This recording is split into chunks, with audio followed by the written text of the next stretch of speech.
আমাদের এখন হচ্ছে পরীক্ষা চলমান। আপনারা জানেন হচ্ছে জুলাই গণহত্যা যে গণঅভ্যুত্থান হয়েছে, এই সময়ে আমাদের হচ্ছে কিছু শিক্ষা কার্যক্রম ব্যাহত হয়েছে।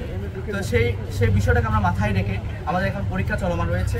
এখন পরীক্ষা যদি শেষ হয় তখন হচ্ছে আমরা প্রথমত হচ্ছে তাদেরকে রাজভাস্কর্য হচ্ছে বিক্ষোভ মিছিলের মাধ্যমে, দ্বিতীয় হচ্ছে আমরা ঢাকা বিশ্ববিদ্যালয়ের যত হচ্ছে অনুষদ আছে, আমাদের রেজিস্টার বিল্ডিং, ভিসি অফিস সহ প্রত্যেক অফিসে তারা আগিয়ে হচ্ছে কর্মসূচি দিব।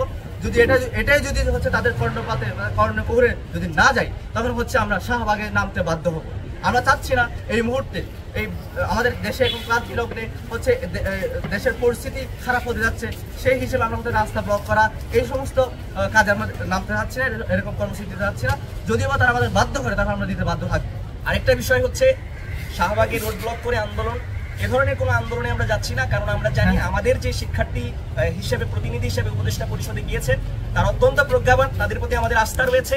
তবে রাজপথ থেকে যে চাপটা, সেই চাপটা আমরা ইনশাআল্লাহ অব্যাহত রাখবো এবং আমাদের কর্মসূচিগুলো আসবে অনুরূপভাবে। যদি তারা সিদ্ধান্ত বাস্তবায়ন না করে 2024-25 শিক্ষাবর্ষে যদি তারা অধিভুক্তি বাতিল না করে, অর্থাৎ 2024-25 শিক্ষাবর্ষে যদি তারা নতুন করে আবার শিক্ষার্থী ভর্তি নেয়, আমাদের বিদ্যমান যে সমস্যাগুলো রয়েছে অর্থাৎ নারী শিক্ষার্থীদের জন্য যে আবাসন সংকট, সেটা তারা যদি সলভ না করে আবার 2,67,000 শিক্ষার্থীর দায়িত্ব নিতে দৌড়ে যায়, তাহলে আমরা আমাদের কর্মসূচিগুলো দিতে থাকবো। এর মধ্যে প্রথম এবং প্রধান কর্মসূচি হবে প্রথমত বিক্ষোভ হবে, দ্বিতীয়ত আমাদের সকল প্রশাসনিক ভবনগুলোতে আমাদের তালা লাগিয়ে দেওয়া হবে, তৃতীয়ত যদি এরপরেও তারা কর্ণপাত না করে আমাদের দাবিতে, তাহলে আমরা ভিসির বাসভবনের সামনে আমরণ অনশনের ডাক দেবো ইনশাআল্লাহ। ভাই, সাতকলের শিক্ষার্থীরা তো অধিভুক্তি বাতিলের দাবিতে আন্দোলন করছে, তাদের সাথে আপনারা সংযুক্ত হবেন কিনা? সদস্যের পরামর্শ আমাদের সাথে হচ্ছে ভিসি স্যার বসছেন বা হচ্ছে ইনফরমালি এই বিষয়ে কথা বলছেন। তিনি বলছে হচ্ছে জাতীয় বিশ্ববিদ্যালয়ের সাথে মানে একটা কথা বলছে, 7 কলেজকে তাদের আন্ডারে নেবে কিন্তু একটা আলাদা সেক্টর করে। তো ওই বিষয়টা হচ্ছে মানে এই বিষয় নিয়ে কথা বলা হয়েছিল। এখন পরবর্তীতে শুনতে পাচ্ছি আসিফ নজরুল স্যার এবং প্রেস সচিবের মাধ্যমে ঢাকা বিশ্ববিদ্যালয়ের অভ্যন্তরে তাদের জন্য আলাদা ভবনের একটা কথা বলা হয়েছে। আচ্ছা, এখানে একটা প্রশ্ন, যে 7 কলেজের শিক্ষার্থীরা সেন্ট্রাল বিশ্ববিদ্যালয়ে যেতে আছে এবং ঢাকা বিশ্ববিদ্যালয়ের অধিভুক্তি তারাও চাচ্ছে, এই ক্ষেত্রে আপনারা তাদের সমর্থন করছেন? এখন তারা হচ্ছে চাচ্ছে 7 কলেজের অধিভুক্তি বাতিল, মানে আমাদের থেকে তারা হচ্ছে সেপারেট হতে যাচ্ছে, আমরাও চাচ্ছি আলাদা হতে। এখন ওরা আলাদা হয়ে কি করবে সেটা সরকার জানে, আমরা চাচ্ছি আমাদের থেকে তারা আলাদা হোক, এতটুকুই আমাদের থেকে। এখন ওরা কই যাবে কি করবে সেটা সরকার জানে। আপনাদের সমর্থন অধিভুক্তি বাতিল? হ্যাঁ অবশ্যই, ওরাও আমাদেরকে সমর্থন করছে, ওরাও চাচ্ছে আমাদের থেকে বেরোতে, আমরাও চাচ্ছি ওদেরকে না রাখতে।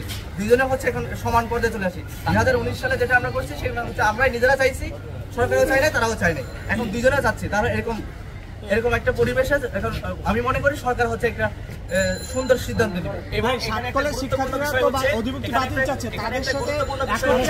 ঢাকা বিশ্ববিদ্যালয়ের শিক্ষার্থীরা এবং 7 কলেজের শিক্ষার্থীরা উভয় একটা এগ্রিমেন্টে আসছে যে তারা অধিভুক্তি বাতিল চায়, অর্থাৎ তাদের যে সমস্যাগুলো রয়েছে এবং আমাদের যে সমস্যাগুলো রয়েছে সেগুলো একটা সেটের মধ্যে চলে এসেছে।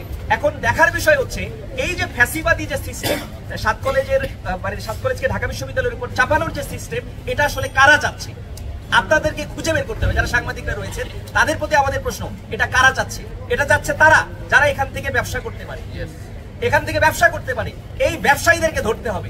এবার আমরা মাঠে নামলে এইসব ব্যবসায়ীদেরকে আমরা চিরতরে নিশ্চিহ্ন করবো ইনশাআল্লাহ। আরেকটা বিষয়, আপনারা বললেন যে পরবর্তী কর্মসূচি এটা কি নতুন শিক্ষাবর্ষে ভর্তি দেওয়া শুরু করেছে, তারপরে নাকি এখন হচ্ছে এই বিষয় নিয়ে হচ্ছে মিটিং হচ্ছে।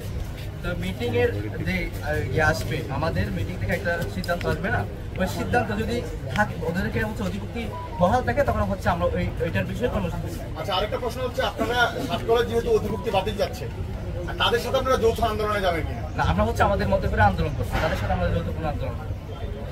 আপনারা বাতিলের দাবিতে কোনো স্মারকলিপি দিবেন কিনা ভিসি বরাবর? ভিসি বরাবর অনেক স্মারকলিপি দেওয়া হয়েছে ইতিমধ্যে, কিন্তু হচ্ছে তার এই বিষয় নিয়ে তেমন কোনো জ্ঞান নাই, মাথা ব্যথা নাই। তো হচ্ছে এখন আমরা হচ্ছে আমাদের মাঠ পর্যায়ে এখন আন্দোলনের নামবো। আচ্ছা, সরকারের পক্ষ থেকে কোনো কিছু জানানো হয়েছে কিনা আপনাদের পার্সোনালি, বা আপনারা সরকারের পক্ষ থেকে কোনো কিছু জানতে পেরেছেন কিনা?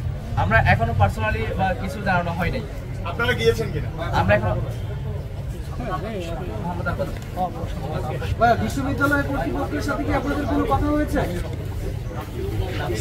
হ্যাঁ, ভিসি স্যারের সাথে আমাদের অনেকবার কথা হয়েছে এই বিষয়ে।